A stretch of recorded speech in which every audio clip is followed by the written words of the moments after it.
Durante los 5 años de su matrimonio, Alba se levantaba cada día a las 4:30 de la mañana para preparar el desayuno, envolver el almuerzo para su marido y limpiar la vitrocerámica. Sin embargo, su suegra, Pilar, jamás le había agradecido su esfuerzo ni una sola vez, hasta que un día, la cena que había preparado con esmero aterrizó directamente en el cubo de la basura y su suegra la bombardeó con una sarta de insultos, gritando: «¿Cómo te atreves a servir este veneno en la mesa?». Alba no lloró ni protestó. Simplemente a partir del día siguiente no volvió a poner un pie en la cocina. Antes de comenzar mi relato, por favor, deja un comentario diciendo desde dónde me escuchas. Que la suerte te acompañe siempre, estés donde estés. Ahora relájate y escucha mi historia con atención. El cuchillo golpeaba rítmicamente la tabla de cortar. Tac, tac, tac. 4:30 de la mañana en Getafe.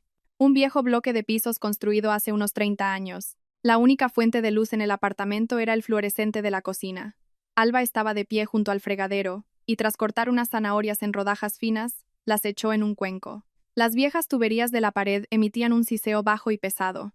Preocupada por no despertar a su suegra, doña Pilar, que dormía profundamente en su habitación, Alba ni siquiera se atrevía a encender el extractor. Cuando el aceite de la sartén estuvo lo suficientemente caliente, añadió la carne picada y, mientras la desmenuzaba rápidamente con una espátula de madera, empezó a sofreírla. Para el almuerzo de su marido, Mateo, que trabajaba en el turno de noche, una comida rica en calorías era fundamental. Mateo trabajaba como supervisor de almacén en un gran centro logístico del polígono industrial de Coslada. Para él, que no se levantaba hasta pasadas las 6 de la tarde y se iba a trabajar al anochecer, la comida que tomaba de madrugada era la más importante del día. Alba compactó el sofrito de carne en el fondo de un tupper, presionándolo con una cuchara, y colocó una tortilla francesa encima. Finalmente acomodó un poco de pisto y unas aceitunas aliñadas en los compartimentos más pequeños. Tras cerrarlo, aseguró los cierres a ambos lados. Se oyó un clic firme. En ese momento, el pomo de la puerta de la habitación de su suegra giró. Doña Pilar, con una bata de casa de flores, salió de su cuarto arrastrando las zapatillas. Fingió no ver a su nuera junto al fregadero y caminó directa hacia el gran frigorífico de 2 puertas. Abrió la puerta bruscamente, dejando que la fría luz blanca iluminara sus mejillas regordetas. «Has usado toda esa carne picada para el sofrito». La voz de doña Pilar aún era ronca, como la de alguien que acaba de despertar, pero su tono era afilado y punzante. Alba, que estaba guardando el tupper en una bolsa, se giró y cruzó las manos sobre el delantal. «Sí, suegra. Mateo dice que el turno de noche le agota. Me pidió más proteínas para tener fuerza. Con una cucharada era suficiente». Doña Pilar rebuscó en el cajón de las verduras, sacó un manojo de espinacas, le dio un par de vueltas y lo tiró de nuevo dentro. «¿No sabes cómo están los precios ahora? El sueldo de tu marido es el que es, y tú malgastando así.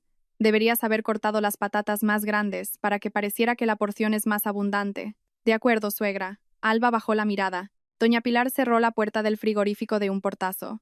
Sin mirar el desayuno para 3 que ya estaba cuidadosamente servido en la mesa, volvió a su habitación. «Hoy después de comer tengo merienda en casa.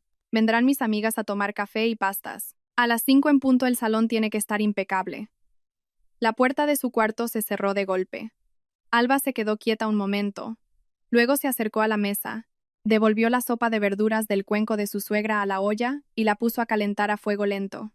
Después, se sentó a la mesa y comenzó a comer su desayuno ya frío en silencio. A las 9 de la mañana, en la segunda planta de un centro cultural, Alba lavaba las paletas de pintura una por una en el fregadero. Los niños, ataviados con sus batas, acababan de terminar la clase de pintura matutina y el característico olor a acuarela aún flotaba en el ambiente. Era profesora en un taller de arte local, pagando un alquiler por el espacio con los ingresos de cada sesión. Sus ganancias no eran muchas, pero cada mes tenía un ingreso estable. En el bolsillo de su bata, el móvil vibró. Una notificación de CaixaBank sobre una transferencia entrante. El pago de este mes había llegado. Alba se secó las manos y desbloqueó la pantalla. Con un gesto ya mecánico, abrió la aplicación de transferencias. Como de costumbre, seleccionó la cuenta llamada cuenta familiar e introdujo el importe total que acababa de recibir. En su cuenta personal, dejó exactamente 50 euros. Pulsó el botón de transferir y confirmó. La pantalla se apagó. 3 años atrás, poco después de su boda, doña Pilar la había llamado al salón y le había tendido una libreta de ahorros. «Alba, como no tienes madre, quizás no lo sepas, pero en una familia no existe mi dinero o tu dinero. El sueldo de Mateo se va entero en pagar la hipoteca. Así que, Este dinerillo tuyo lo juntamos en una cuenta común, para pagar la luz, el agua, la compra.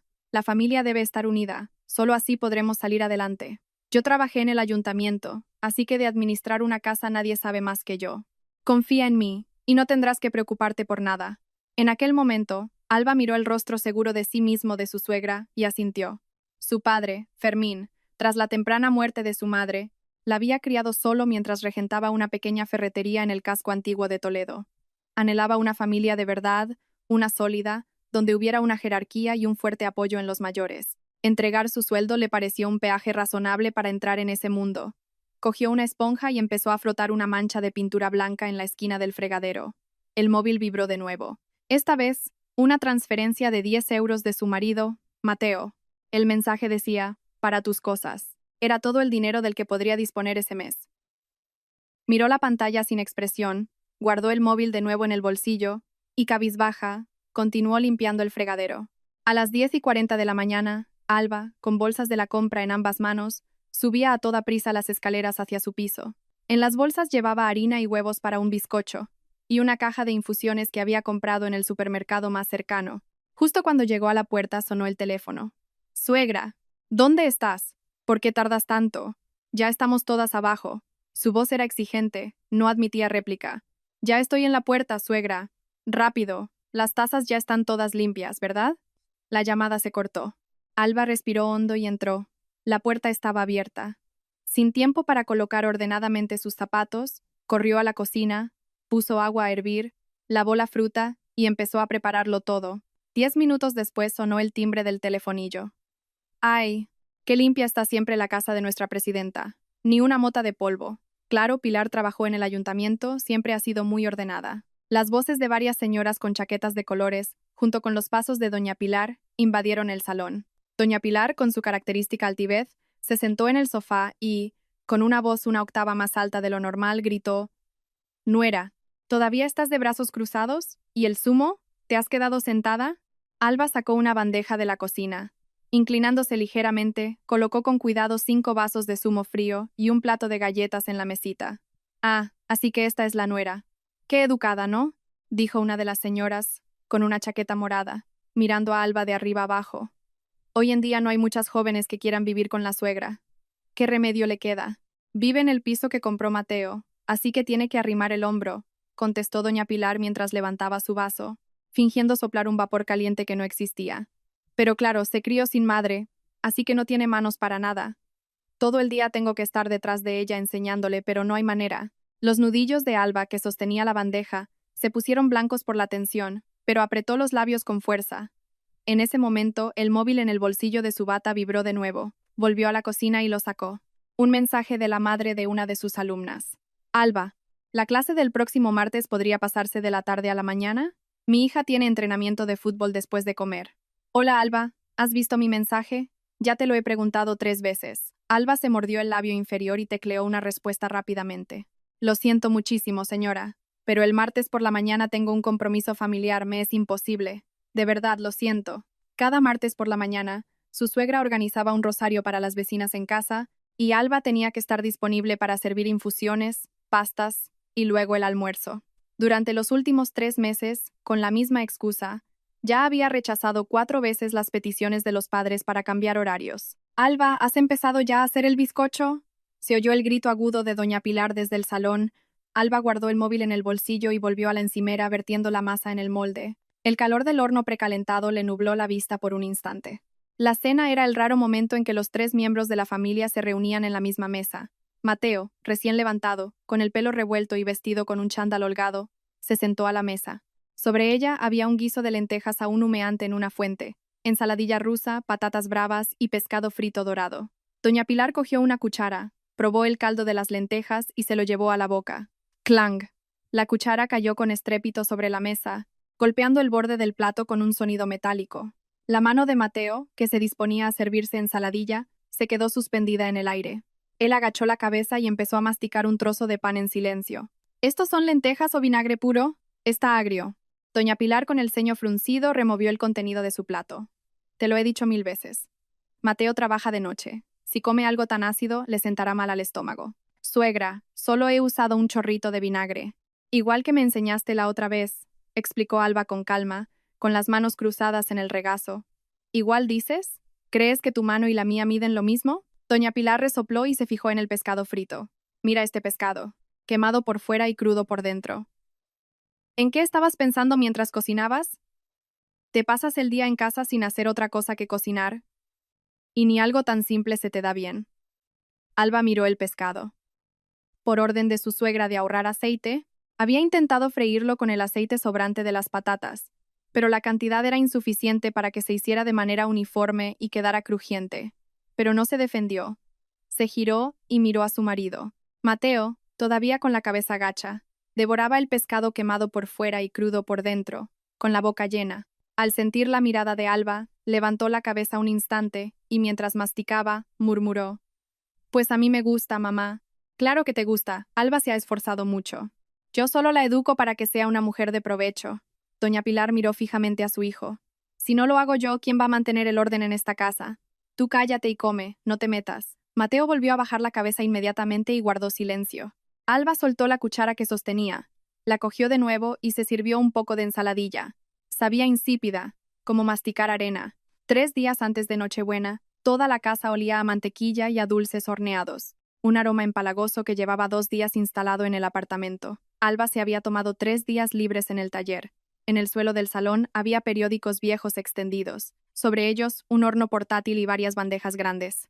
Alba estaba sentada con las piernas cruzadas en el suelo. Frente a ella, en 3 grandes boles, las masas para 3 tipos de dulces navideños polvorones, mantecados y roscos de vino se alzaban como montañas. A su lado, en 2 ollas enormes, se cocinaban un cordero asado y un guiso de marisco. Doña Pilar, recostada en el mullido sofá, veía una telenovela matutina y de vez en cuando se llevaba un grano de uva a la boca. ¿Por qué están tan pálidos esos mantecados? Deberían estar dorados. Baja el fuego. Y les has puesto demasiado huevo batido por encima. Todo eso es dinero. Doña Pilar, sin apartar la vista de la pantalla del televisor, daba órdenes. Alba dio la vuelta a la bandeja con cuidado. Su muñeca, con una ampolla por una salpicadura de mantequilla caliente, palpitaba con una mancha roja. Tenía la espalda tan rígida que ya no la sentía. Durante los últimos 3 días, todo el trabajo había recaído sobre ella, desde comprar los ingredientes frescos para las comidas navideñas hasta limpiar el cordero y hornear dulces sin parar. En ese momento sonó el timbre. Tras hablar por el telefonillo, la hermana mayor de Mateo, Nerea, entró con una cesta de Navidad de lujo en las manos. Iba perfectamente maquillada, como recién salida de la peluquería, con un elegante vestido de seda. Un aroma a perfume caro la envolvía. «¡Ay, hija mía! Ya has llegado». Doña Pilar se levantó del sofá como un resorte y con una amplia sonrisa recibió a su hija. «Mamá, te he traído este jamón ibérico para que te cuides». Nerea dejó la cesta en la mesa y miró con desdén a Alba, sentada en medio de periódicos grasientos, con el pelo apelmazado, dando forma a la masa. «Hola, Alba. Estarás cansada, ¿no?»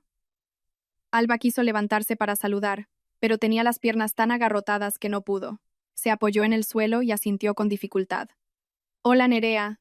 Nerea se acercó a la bandeja y examinó con detenimiento los dulces recién horneados.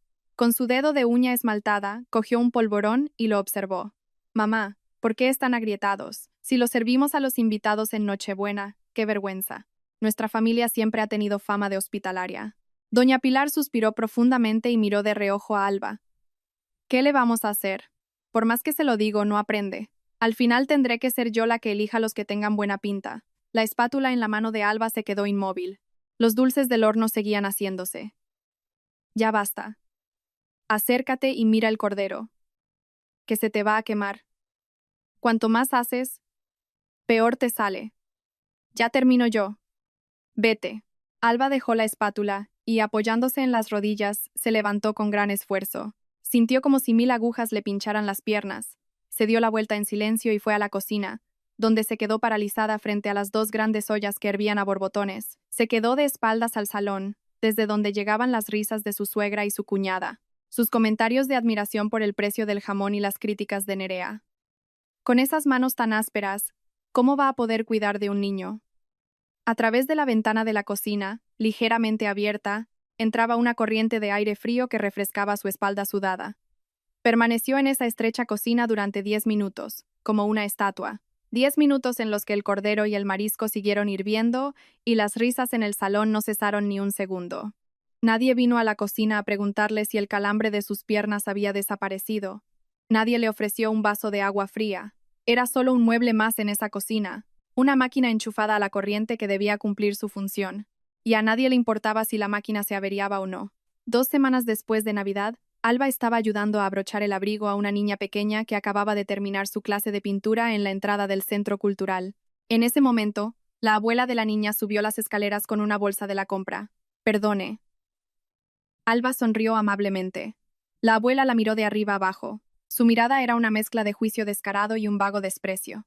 Ignorando el saludo, la anciana tiró de la mano de su nieta. Vamos, a casa. No perdamos el tiempo aquí.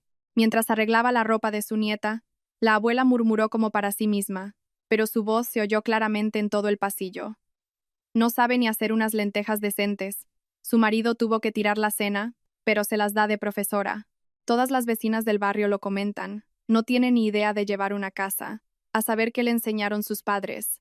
La mano de Alba, que iba a arreglar el cuello de la chaqueta de la niña, se quedó suspendida en el aire. Miró perpleja a la abuela que arrastraba a su nieta escaleras abajo. La frase "no sabe ni hacer unas lentejas decentes" era una réplica exacta de la expresión favorita de su suegra, doña Pilar. Cerró los ojos con fuerza y respiró hondo. El aire del pasillo se había vuelto de repente irrespirable. Esa noche Alba llegó a casa media hora antes de lo habitual. En la cocina cortó con cuidado tofu, peló y laminó ajos, calentó una sartén y se puso a cocinar. 4 platos diferentes y una sopa. Todo le llevó 2 horas. Mateo, que acababa de salir de la ducha secándose el pelo con una toalla, se acercó a la mesa. Vaya, hoy tenemos cena especial. Desde el salón salió doña Pilar. Parecía que esa tarde había perdido en el bingo, porque tenía la cara más oscura que una nube de tormenta. Se sentó a la cabeza de la mesa, examinó los platos y frunció el ceño al instante. Ni siquiera tocó los cubiertos. ¿Qué es esto? Doña Pilar señaló con la barbilla una pequeña olla humeante en el centro de la mesa. Sopa de ajo, suegra. El otro día dijo que le gustaba, así que la he vuelto a hacer con el mismo caldo. Alba, de pie junto a la mesa, respondió con calma. Doña Pilar resopló con desdén. De repente, extendió ambas manos y agarró la olla caliente y humeante. Suegra. —¡Que quema! —gritó Mateo, pero a doña Pilar no le importó. Con la olla en las manos, se giró bruscamente, caminó hacia el cubo de la basura en la esquina de la cocina y pisó el pedal. ¡Pluf! Se oyó un sonido sordo y repugnante. La sopa rojiza hirviendo con tofu, el huevo añadido en el último momento, y el cebollino fresco. Todo se derramó sin dejar rastro en la bolsa de plástico negra. El caldo salpicó el borde del cubo, mezclándose con los pozos de café y los pañuelos usados. Doña Pilar volvió a la mesa. Esta vez, cogió el plato de ensaladilla rusa y se dirigió de nuevo a la basura. Con un brusco movimiento de muñeca, también la volcó. La ensaladilla cayó con un golpe seco al fondo de la bolsa, convirtiéndose en una masa informe. ¿Cómo te atreves a servir esta basura en la mesa? Doña Pilar estrelló la olla y el plato vacíos en el fregadero con tal fuerza que casi se rompieron. Luego se giró y, con las manos en las caderas, se abalanzó sobre Alba. ¿Estás bien de la cabeza? ¿Cuántas veces te he dicho que no sabes ni hacer unas lentejas? ¿Y te atreves a experimentar con sopas raras? Has cocinado este veneno a propósito para que nos intoxiquemos todos, ¿eh? Un silencio asfixiante se apoderó de la casa. Solo el vapor que se elevaba del cubo de la basura parecía burlarse de la horrible escena. Alba permaneció inmóvil. Sus manos colgaban inertes a los costados. Desvió la mirada hacia el cubo de la basura. Allí estaba la comida que durante 2 horas había cortado y cocinado con esmero.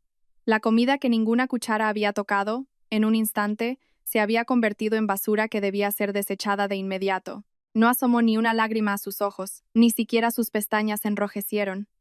Solo sintió que algo frío y pesado caía con estrépito en su interior, rompiendo el fino velo que hasta ahora había cubierto sus ojos. Se giró lentamente y miró a su marido, sentado a la mesa.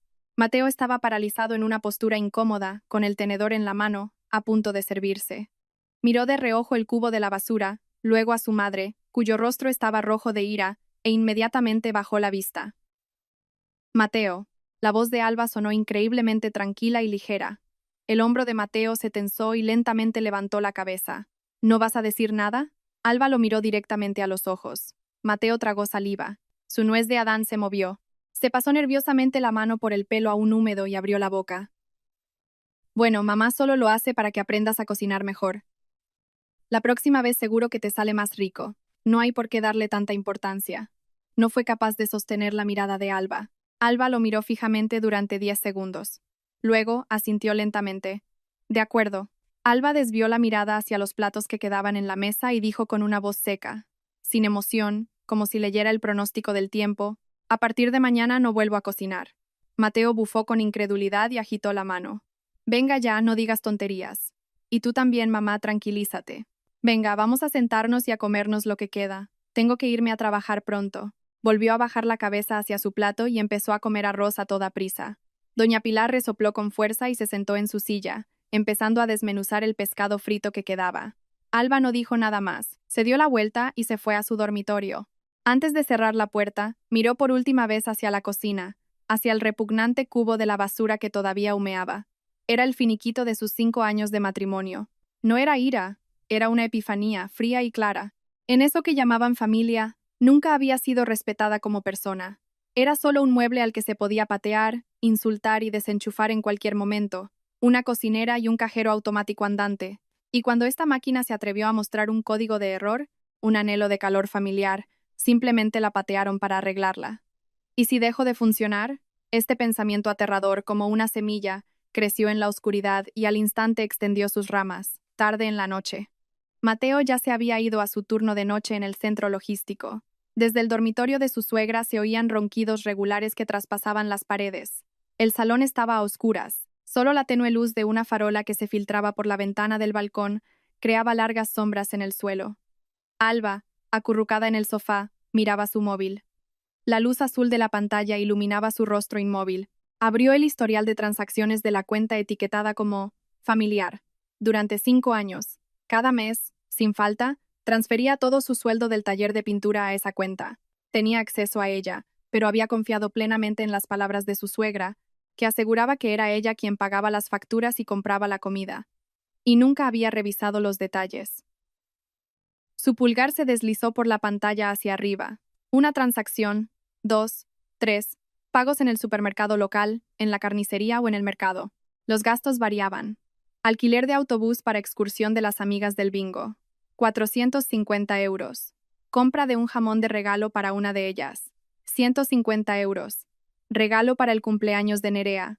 200 euros. Pago de la factura de un catering. 300 euros. La pantalla estaba llena de gastos para mantener la imagen y el entretenimiento de Doña Pilar. Las lujosas meriendas que organizaba con pompa en el salón, los sobres con dinero que le permitían pavonearse delante de sus amigas. El origen de todo este lujo era el dinero ganado con el sudor de Alba, mientras ella cada día, en un fregadero frío, limpiaba los pinceles de los niños y en el pasillo atendía a los hijos de otros. Su dedo se detuvo en una transacción de hacía un mes. Contribución para un evento de las amigas, 200 euros, con fecha del 15 del mes pasado. Ese día había sido especialmente duro para Alba. Tenía que pagar el alquiler del local del taller y en su cuenta personal solo le quedaban 30 euros. Esperó a que Mateo volviera del trabajo, y con voz suplicante, le pidió un préstamo de 200 euros. En ese momento Mateo, sentado en el sofá quitándose los calcetines, sin siquiera mirarla, le dijo: «Nosotros también andamos justos. Mamá dice que con la subida de precios no queda nada en la cuenta común. Búscate la vida. Pídeselo a tu padre. Nosotros también andamos justos». Alba miró en silencio la transacción de 200 euros. Para una fiesta y para mejorar la reputación de Doña Pilar, el dinero no era ningún problema. Apagó la pantalla del móvil. El salón volvió a sumirse en una densa oscuridad. Se imaginó el rostro de su padre, Fermín, en su ferretería de Toledo, sentado bajo una luz parpadeante con sus gafas viejas en la punta de la nariz. Sus manos ásperas abriendo una vieja cartera de cuero y depositando varios billetes arrugados en la palma de su hija. Se abrazó las rodillas y hundió la cara en ellas. No lloró. Las lágrimas fluyen por el dolor. En ese momento, no sentía dolor. La situación le parecía ridículamente absurda. 5 años, más de 1800 veces levantándose a las 4:30, incontables almuerzos preparados, pescado frito quemado. Creía que estaba construyendo una fortaleza llamada familia. No, era solo un consumible en esa casa. Un robot aspirador y un cajero automático en un solo paquete que cocinaba y dispensaba dinero por sí mismo. Y cuando esta maldita máquina se atrevió a exigir un poco de calor humano, la patearon, pensando que estaba estropeada. ¿Y si dejó de funcionar? Esta epifanía, rápida como un relámpago en la oscuridad, se convirtió en un monstruo gigante. A la mañana siguiente, a las 6:30, doña Pilar abrió la puerta de su habitación. Bostezando ampliamente, se dirigió como de costumbre a la cocina para ver el desayuno. No se oía el cuchillo en la tabla de cortar, ni el zumbido del extractor, ni el aroma de la sopa. La cocina estaba en silencio. En el fregadero, impecablemente limpio, no había nada. El imponente frigorífico de 2 puertas permanecía cerrado y la vitrocerámica estaba fría. La mesa del comedor, vacía. Doña Pilar se quedó helada. Se giró bruscamente hacia la puerta principal. Allí estaba Alba, con un abrigo elegante y un bolso cruzado. Ya se había puesto el zapato izquierdo y se estaba poniendo el derecho. ¿Qué haces? La voz de doña Pilar se volvió estridente. Se plantó en medio del salón. El desayuno. ¿Qué hora es esta? Ni siquiera has puesto el café. ¿Qué va a comer Mateo cuando vuelva de trabajar? Alba se irguió y se ajustó el bolso. Miró directamente a doña Pilar. No desvió la mirada. No había ni rastro de la sumisión lastimera de antes. Suegra, usted misma dijo que mi comida es basura, que no sé ni hacer unas lentejas. La voz de Alba era completamente serena, como si estuviera leyendo las instrucciones de una lavadora, sin emoción alguna. Como todo va a acabar en la basura, ¿para qué voy a cocinar? Solo es malgastar ingredientes caros. Doña Pilar abrió los ojos como platos, como si escuchara un idioma extranjero. Inspiró ruidosamente y señaló a Alba con el dedo. ¿Tú te atreves a contestarme? Ya no me tienes miedo, ¿eh? ¿Crees que por no hacer el desayuno un día me voy a arrodillar ante ti? Alba miró con calma el dedo arrugado que la señalaba. No la estoy amenazando. Alba agarró el pomo de la puerta principal y lo giró. Clic. Solo me voy a trabajar. Abrió la puerta sin remordimientos y salió. La pesada puerta de metal se cerró de golpe tras ella, cortando el torrente de maldiciones que estaba a punto de brotar de la lengua de doña Pilar. Afuera reinaba el silencio. Soplaba el aire frío de la mañana. Alba cerró los ojos e inhaló profundamente esa frescura. Por primera vez en 5 años, una mañana en la que no olía a carne frita ni a caldo. Sus pasos al bajar las escaleras sonaban ligeros y decididos. A las 9 de la mañana, bip, bip, bip, clic. La cerradura digital sonó y la puerta principal se abrió. Mateo, agotado tras el turno de noche, entró arrastrando los pies y tiró los zapatos de cualquier manera. Normalmente, a esa hora, sobre el fregadero de la cocina estaría el tupper limpio y reluciente que había llevado el día anterior, y en la mesa le esperaría un desayuno caliente cubierto. Pero hoy no había nada. Mateo, rascándose el pelo grasiento, fue al frigorífico y lo abrió. Dentro había varias botellas de zumo que le gustaban a doña Pilar y un par de recipientes con sobras rancias. Nada que pudiera calentar y comer. Molesto, dio una patada a la puerta del frigorífico. Luego, tras rebuscar en los armarios superiores, sacó un paquete de fideos instantáneos. El sonido del plástico al rasgarse fue agudo en la cocina vacía. La puerta de la habitación de su suegra se abrió. Doña Pilar salió con el rostro tenso. Al ver a su hijo frente a la vitrocerámica esperando a que hirviera el agua, frunció el ceño. ¿Comiendo fideos a estas horas? Luego te quejarás de la gastritis. No hay otra cosa que comer. Mateo partió los fideos en 2 y los echó al agua hirviendo. Mamá, ¿dónde está Alba? Se ha ido a su taller de pintura ese. Doña Pilar se acercó y apagó el extractor. Esta mañana se ha puesto hecha una fiera diciendo que no iba a cocinar más.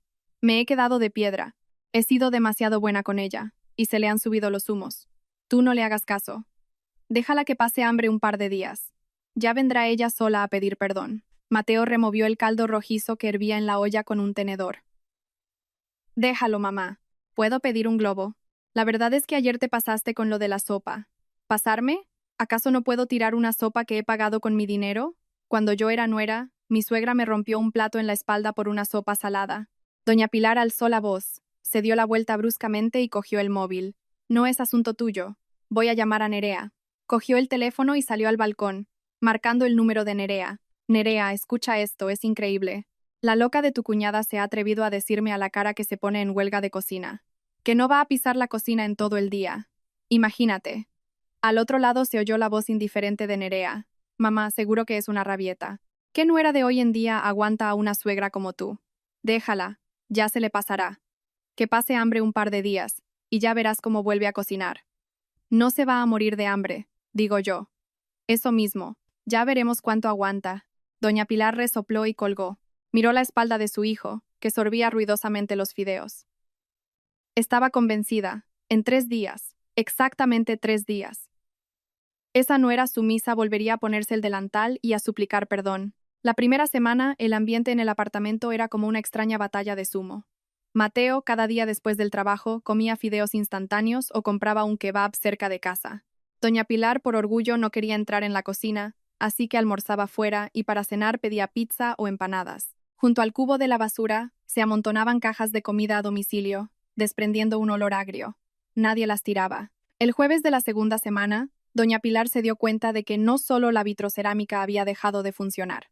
Se plantó en el baño y observó la cal incrustada en el lavabo y las manchas amarillas en el inodoro. Las toallas colgadas olían a humedad. Al salir al balcón vio que el cesto de la ropa sucia rebosaba. Removió la ropa. Solo había prendas suyas, pijamas de flores con olor a sudor, la blusa que usó para la merienda. La ropa de trabajo de Mateo y la ropa de Alba no estaban. A Doña Pilar le empezó a faltar el aire. De vuelta en el salón, se cruzó con Alba, que acababa de entrar con un bolso y un rollo de lienzos. Alba. Doña Pilar señaló hacia el balcón. Su voz temblaba de ira. ¿Y esta ropa? ¿Y el baño? La basura va a llegar al techo. ¿Es que estás ciega? Ay. Alba se cambió tranquilamente los zapatos por las zapatillas de casa y dejó el bolso junto al sofá. Luego, con una expresión muy serena, miró a su suegra. Mi ropa y la de Mateo la lavé anoche en la lavandería de abajo. ¿Y la mía? Doña Pilar golpeó la mesa del salón con el puño. ¿Por quién me tomas, eh? Entonces, ¿quién va a limpiar la casa, suegra? El tono de voz de Alba se mantuvo plano, como la superficie del agua. El mes pasado, en la merienda, usted misma dijo que no tengo manos, que ni siquiera sé fregar el suelo bien. Dijo que después de lavarla yo, la ropa olía mal. Dijo que le dolía la espalda solo de tener que arreglar mis desastres. Doña Pilar se quedó en silencio. Como solo lo estropeo, he decidido que es mejor no hacer lo que no sé hacer. Alba cogió su bolso y se dirigió a su habitación. La bolsa de la basura está llena. Si pide comida, por favor, separe usted misma los residuos. Ayer el administrador de la finca ya nos dejó una nota de aviso. Quieta ahí, doña Pilar, como una leona, saltó y agarró a Alba del brazo.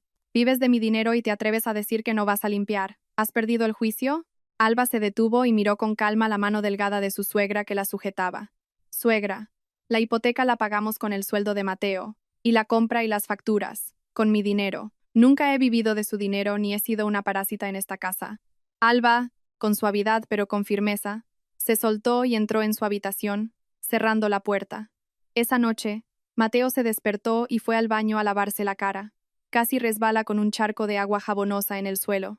La irritación se apoderó de él, y, con el ceño fruncido, fue a la habitación de Alba. Ella estaba frente al ordenador, organizando fotos de los trabajos de sus alumnos. Alba. Mateo, apoyado en el marco de la puerta, dijo con un tono de fastidio evidente. ¿Podemos dejar esto ya? La casa parece una posilga. Mamá hoy está tan estresada que ni ha cenado. Venga, volvamos a como estábamos antes. Cede una vez y todo volverá a la normalidad. ¿Para qué montar tanto escándalo? Los dedos de Alba dejaron de moverse sobre el ratón. Se giró en la silla y miró directamente a su marido. Mateo, la escobilla del váter está al lado. El producto de limpieza, en el armario de debajo del lavabo. En 10 minutos lo tienes limpio tú mismo. ¿Por qué no quieres ceder tú? Mateo, desconcertado, agitó la mano con fastidio. Sabes que trabajo como un burro todas las noches. ¿Acaso esto es trabajo de un hombre? Antes lo hacías todo sin rechistar. ¿Qué te pasa? Que en esta casa mi trabajo no se considera una ayuda, sino un fenómeno natural. Alba apartó la vista y volvió a coger el ratón. Y como todo ocurre por sí solo, significa que no se me necesita aquí. Vete a trabajar. Mateo miró largamente el perfil frío de su mujer. Luego dio una patada al marco de la puerta y se fue. Día 25, día de cobro. A las 2 de la tarde, doña Pilar, sentada en el sofá con las gafas puestas, actualizaba frenéticamente la aplicación del banco en su móvil. En la pantalla, un triste mensaje mostraba el saldo de la cuenta familiar. 45 euros. No había nuevos ingresos. La cara de doña Pilar se oscurecía por momentos. Mañana tenía que reservar el autobús para la excursión de sus amigas. Como presidenta, ya había alardeado de que pagaría el alquiler. A las 5 de la tarde, el timbre sonó con estridencia. En cuanto Alba, que acababa de entrar, se quitó los zapatos, una libreta de ahorros roja fue arrojada con fuerza a sus pies. ¿Dónde está el dinero? Doña Pilar, de pie en medio del salón, gruñía como una leona furiosa. ¿Dónde has escondido tu sueldo? Alba miró la libreta tirada en el suelo, pero no se agachó a recogerla. Se quitó tranquilamente el abrigo y lo colgó.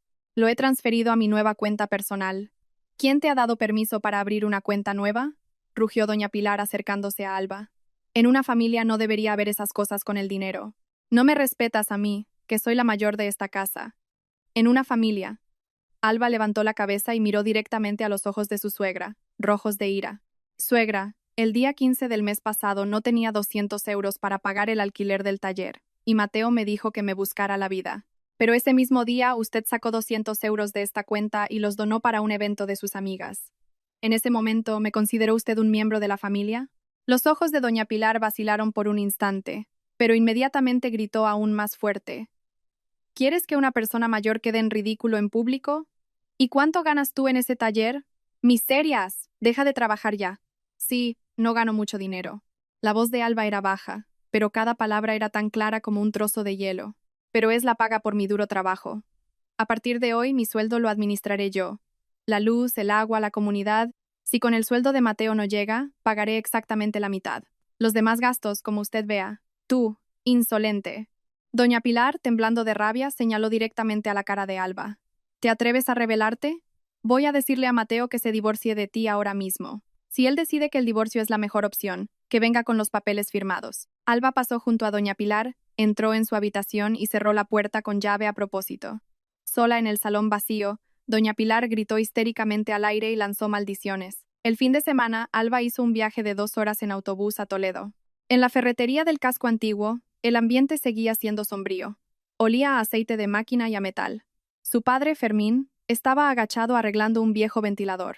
Al oír pasos, levantó la cabeza. Al ver a su hija, dejó la llave inglesa y se limpió las manos grasientas en su mono de trabajo. ¡Qué sorpresa! No me habías dicho nada. Fermín se levantó y observó detenidamente el rostro de su hija. No había pasado ni un mes, pero las mejillas de Alba estaban más delgadas, su barbilla más afilada. El abrigo que antes le quedaba bien ahora le colgaba de los hombros. Fermín no preguntó nada. Se fue en silencio a la trastienda, que servía de cocina, y volvió con una gran olla esmaltada. He hecho cocido. Siéntate. Espera un momento. Sobre la vieja mesa solo había 2 platos. La olla de cocido con la carne tan tierna que se desprendía del hueso y un plato de encurtidos. Alba cogió un tenedor y se llevó un trozo de carne a la boca. En cuanto el sabor sabroso llenó su boca, sintió que le escocían los ojos. Tragó con dificultad. Come. Fermín acercó la olla a su hija. Has perdido por lo menos 7 kilos. La mano de Alba con el tenedor se quedó suspendida en el aire. Nadie en aquel apartamento de Getafe se había dado cuenta de que había perdido peso. Solo se daban cuenta del frigorífico vacío, del suelo sucio y de la cuenta con saldo cero. Después de comer, cuando Alba se disponía a fregar los platos, Fermín se fue discretamente a la habitación del fondo, el lugar donde solía guardar trastos viejos. Al terminar de fregar, Alba se acercó a esa habitación y se quedó paralizada. La habitación, que antes era un almacén, ahora estaba vacía. Las cajas y las piezas oxidadas habían desaparecido. El suelo de linóleo estaba limpio, y en un rincón había un colchón nuevo y fragante. El viejo enchufe de la pared había sido cambiado. Fermín, inclinado, palpaba el suelo para comprobar si el radiador funcionaba. Papá. Fermín se irguió, y sin mirar a su hija se dio unas palmaditas en las manos. La tienda es pequeña, pero esta habitación es bastante cálida. Si sientes que ya no puedes más, vuelve a casa. En su voz, grave y firme, no había lugar para la negativa. Alba miró en silencio la cama cuidadosamente hecha. En realidad, llevaba mucho tiempo queriendo irse. Varias semanas de una terrible guerra fría habían destruido los últimos vestigios de su apego a esa vida matrimonial. Pero cada vez que pensaba en hacer las maletas, sus pies parecían pegarse al suelo. Tenía miedo. Habiendo perdido a su madre a una edad temprana, anhelaba desesperadamente una familia cálida y normal. Irse de Getafe significaba, a sus 30 años, reconocer con sus propias manos el fracaso total de la familia que tanto le había costado construir. Estaba paralizada por el miedo a irse, a estar sola. En el autobús de Toledo a Getafe, Alba observó largamente el paisaje que pasaba velozmente por la ventanilla. Una simple frase de su padre y la calidez de esa pequeña habitación se habían convertido en un puerto seguro para su alma a la deriva. El momento en que finalmente tomó la decisión tan esperada llegó muy rápido. Era un miércoles. A las 3 de la madrugada. Alba estaba en su cama, sin poder dormir. Se oyó el sonido de la puerta principal abriéndose. Mateo había vuelto. Se oyeron pasos pesados por el pasillo que se detuvieron en medio del salón. Luego, el sonido de la puerta del frigorífico abriéndose bruscamente y unos segundos después, cerrándose con fastidio. Desde la cocina se oyeron platos chocar y un profundo suspiro de irritación. Alba, tumbada en la oscuridad con los ojos abiertos, escuchaba. Antes, habría saltado de la cama y corrido a la cocina a calentar la sopa y servirle la cena. Pero ahora, no se movió. Mateo no puso agua a hervir para hacerse fideos. En su lugar, desde el salón, se oyó el sonido de alguien marcando un número de teléfono. Mamá. Mateo hablaba en susurros, pero en el silencio total del apartamento antes del amanecer, su voz se oía claramente a través de la puerta. Mamá, ¿duermes? Tengo hambre. Me duele el estómago. No hay nada caliente para comer en casa. Alba sigue sin cocinar. Mamá, por favor, habla con ella mañana. ¿Hasta cuándo vamos a seguir con esta guerra? Me mato a trabajar para que en casa me traten así. La respiración de Alba se contuvo detrás de la puerta. El hombre con el que se había casado y con el que compartía cama. En el asunto más básico de la supervivencia, la comida se comportaba así.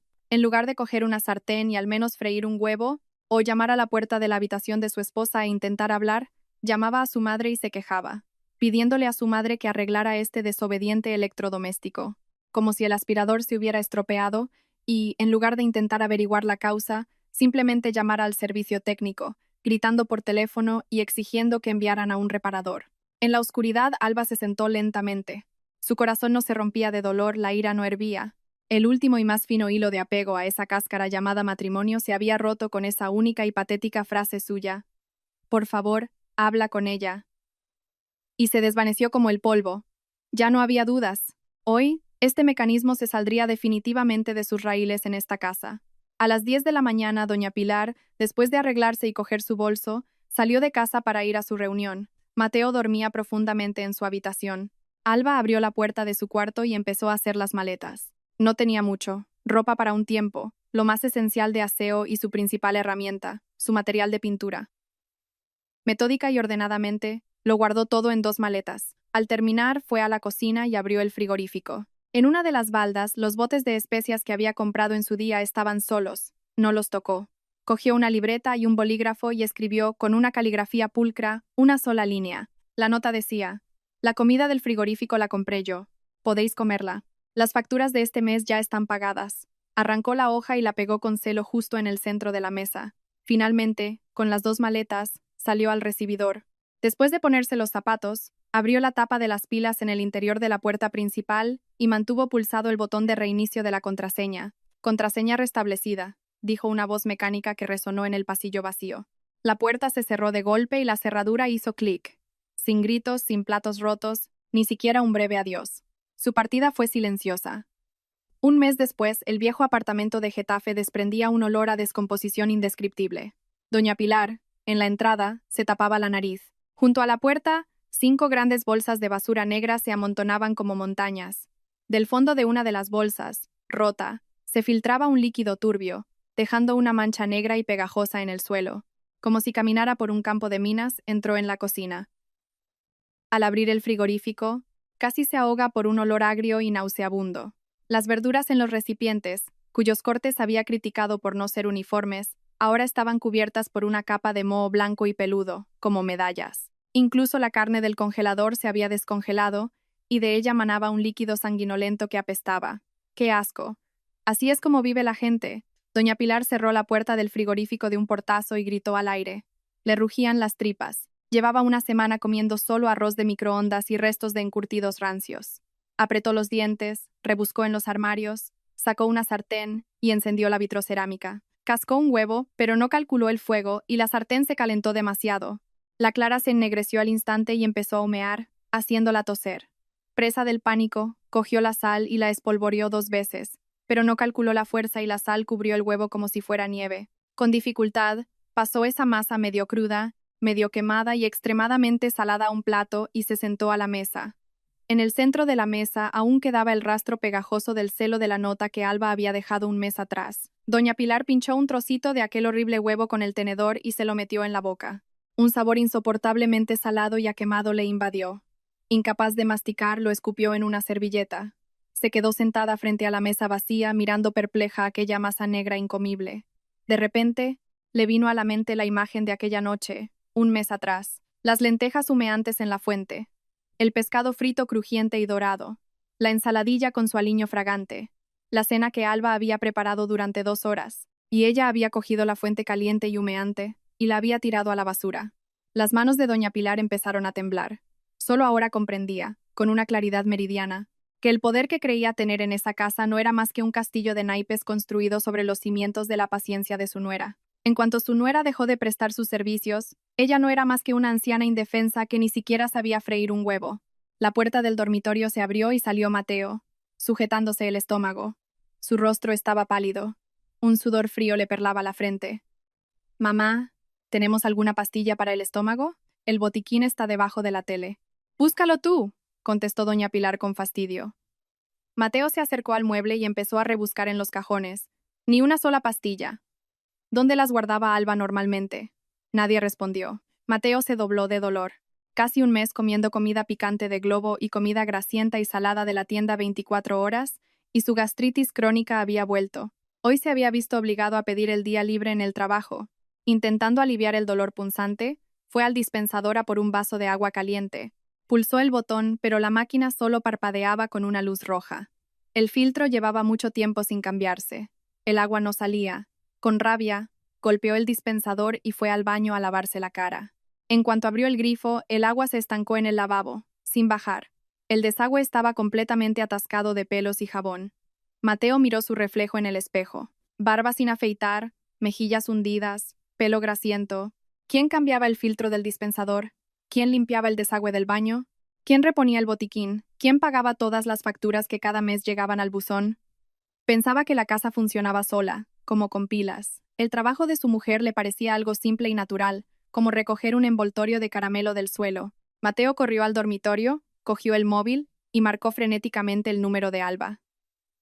Tras un largo tono de llamada, finalmente alguien contestó. «Alba». La voz de Mateo era ronca y desesperada. «Alba, por favor, vuelve». Al otro lado, silencio. Solo se oía de vez en cuando el leve sonido del viento. «La casa es un desastre. Me ha vuelto la gastritis. Ni siquiera he ido a trabajar. El dispensador está roto. El agua del baño no traga. Mamá tampoco come. Está fatal. Ha sido culpa mía. Vuelve. Obligaré a mamá a que te pida perdón. Nadie volverá a criticar tu comida. Te lo prometo. Mateo». La voz de Alba desde el altavoz sonaba lejana y tranquila como de otro planeta. «Esto no va de pedir perdón». «¿Entonces de qué va?» «Iber», gritó Mateo desesperado. «¿Quieres destrozar nuestra familia? Nunca valoraste mi trabajo». Alba hablaba con voz plana, sin dejarse afectar por su emoción, solo exponiendo hechos. El almuerzo que te preparaba cada día a las 4:30. El inodoro reluciente, las facturas pagadas a tiempo. Creías que después de casarte todo eso aparecía por arte de magia.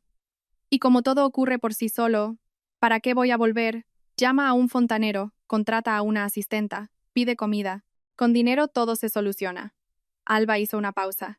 Y la disculpa de tu madre no sería una disculpa, sería una rendición. Por hambre, no porque entienda de verdad dónde se equivocó. No vuelvas a llamar. La llamada se cortó. Mateo, con el móvil en la mano, se sentó en el borde de la cama. El estómago todavía le dolía, pero un miedo frío y pegajoso le subió desde los talones hasta la garganta. Miró su dormitorio desordenado y solo entonces lo entendió. El sólido escudo que lo había protegido de todos los aspectos sucios y desagradables de la vida se había roto para siempre. Unos días después, en la sala común de la urbanización, doña Pilar, mientras sorbía café instantáneo de un vaso de cartón, dijo en voz alta para que todos la oyeran: «Ay, los jóvenes de hoy en día no tienen ninguna responsabilidad». Se giró hacia las señoras que jugaban a las cartas. «Mi nuera, por ejemplo, se ha fugado a casa de sus padres sin decir nada. Ha dejado la casa hecha una posilga. Y ahora a mi edad tengo que cuidar de un hijo hecho y derecho. ¿Qué pecado he cometido yo para merecer este castigo?». Esperaba compasión. Qué descaro el de la nuera de nuestra presidenta. Pero la sala se quedó en silencio unos segundos. La señora de la chaqueta morada que antes había mirado a Alba con desdén, dejó sus cartas con fuerza sobre la mesa y, con una sonrisa torcida, miró a doña Pilar. «Pilar, ¿por qué no cuentas la verdad?», dijo lentamente con un tono burlón. «Mi hija lo leyó en el grupo de WhatsApp de las madres del barrio. Una de las madres cuyo hijo va a las clases de pintura de tu nuera lo contó. Dice que se levantaba todos los días a las 4:30 para preparar el almuerzo a tu hijo, que trabaja de noche. Y luego, nuestra presidenta del bingo va y le tira la sopa que tardó 2 horas en cocinar a la basura. Todo el barrio lo sabe. La cara de doña Pilar se puso roja al instante. Fue porque la sopa estaba mala. ¿Qué hay de malo en que una suegra enseñe a su nuera? Otra señora al otro lado de la mesa chasqueó la lengua. Enseñar está bien, pero hasta el punto de tirar la comida. Si yo fuera ella, no solo me habría ido, sino que le habría estampado la olla en la cabeza. Parece que a nuestra presidenta no se le han quitado los humos de funcionaria. Se pensará que su nuera es una subordinada. Hoy en día, una nuera que quiera vivir con su suegra es una rareza, y encima la maltrata. Y ahora se queja. Las miradas de las personas que antes la adulaban, que admiraban la pulcritud de su casa, ahora estaban llenas de burla y desprecio descarado. Doña Pilar abrió la boca, pero la vergüenza le impidió decir nada. Su estatus social como exfuncionaria, su autoridad construida durante 5 años en estas reuniones, todo se había evaporado con el vapor de aquella sopa desechada. Aferrada a su vaso de café frío, se encogió en un rincón como un globo desinflado. Toledo, el viento de noviembre calaba hasta los huesos. Un pequeño local detrás de la ferretería. Alba acababa de despedir a su último alumno y colgó el cartel de cerrado en la puerta de cristal. Se dio la vuelta y empezó a limpiar los restos de pintura y los pinceles esparcidos por la mesa. Comparado con el de Getafe, su estudio era la mitad de pequeño y sus alumnos se contaban con los dedos de una mano. El dinero apenas le llegaba para el alquiler y para vivir con sencillez. Pero ahora no tenía que salir corriendo de clase por la llamada de una suegra exigiéndole que volviera a casa a fregar tazas. Nadie le quitaba el dinero mientras la criticaba por sus bajos ingresos. Limpiaba la paleta de pintura seca en el fregadero. El agua del grifo salía fría, pero su corazón estaba en calma, como la superficie de un lago sereno. Se oyó el sonido de la persiana metálica de la ferretería al cerrarse. Poco después, su padre, Fermín, entró en el estudio con una fiambrera de varios pisos. ¿Ya has terminado? Fermín dejó la pesada fiambrera en una pequeña mesa redonda junto a la ventana. Sí, justo estaba recogiendo. Alba, secándose las manos, se acercó a la mesa. Fermín abrió la tapa y, junto con el vapor blanco, el aroma sabroso y cálido de una sopa de rabo de toro se extendió por toda la habitación. Sirvió la sopa humeante en 2 cuencos, puso un trozo de pan y cortó unos pepinillos. En la mesa no había platos especiales, solo la sopa recién hecha, pepinillos crujientes y un plato de croquetas. Alba se sentó frente a su padre. Fermín probó la sopa. Creo que hoy me ha quedado un poco salada. Frunció ligeramente el ceño, pero no tiró la cuchara ni corrió enfadado a tirar la sopa. Simplemente, con calma, cogió una jarra de agua caliente que había en la mesa y echó un poquito en su cuenco, removiendo. Luego, acercó el plato de croquetas a Alba. Come, que todavía están calientes. Alba miró aquella comida sencilla. Nadie juzgaba su cocina. Nadie criticaba la forma en que cortaba las verduras. No había una jerarquía asfixiante en la que tuviera que esperar a que el mayor cogiera la cuchara. Las croquetas eran solo croquetas, y la cena era solo la cena, para saciar el hambre y entrar en calor. Cogió una cuchara y se metió una croqueta en la boca. Caliente, suave, con aroma a cebolla frita, agachó la cabeza y empezó a comer con avidez. En ese momento, sin previo aviso, una lágrima gruesa cayó sobre su mano, dejando una mancha oscura. No era una lágrima de tristeza, una cena sencilla que no fue arrojada a la basura, unas palabras un poco rudas pero cálidas. Come. Solo ahora, con toda su alma, comprendió que estas cosas simples y ordinarias podían calentar a una persona hasta lo más profundo del corazón en una noche fría. Fuera, en la plaza del Zocodover de Toledo, las luces comenzaban a encenderse. El vapor de la sopa de rabo de toro se condensaba en el cristal como escarcha. El mecanismo que había girado locamente como una pieza de maquinaria se había detenido para siempre, pero su verdadera vida acababa de empezar.